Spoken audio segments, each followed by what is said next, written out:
A stolen car rammed through a fence, stolen checks, and video surveillance. They have all come back to haunt a Saranac man. Kevin Baker faces a number of charges for breaking into Austin Jordan engines in Wyoming and setting it on fire.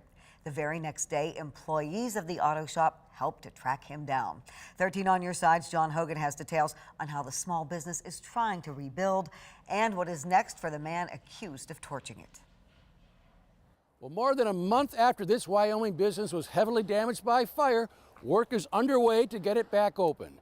Meanwhile, the man police say is responsible, well, he's locked up in jail facing several felony charges.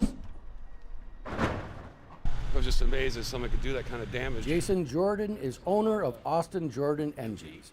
He has 8 employees. They've been rebuilding auto engines here on Clyde Park Avenue Southwest for 2 decades. 20 years, and then, see everything just disappear like that. Police say this man broke into the business back on January 17th and took his time inside. It's all on video.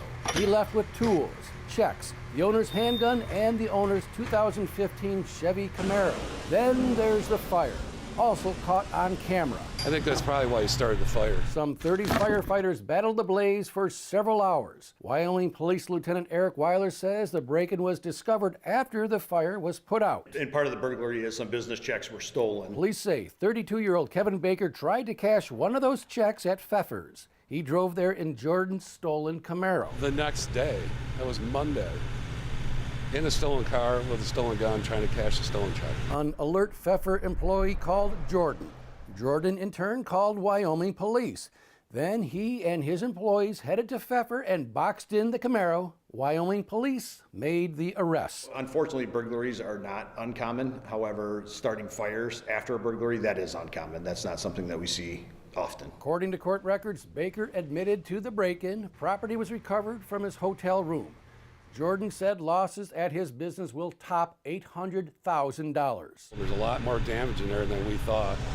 All the equipment. He says community support, including from other businesses as well as Wyoming police and fire, have been tremendous. Everybody's really been helpful, even my employees, and all my customers are very patient.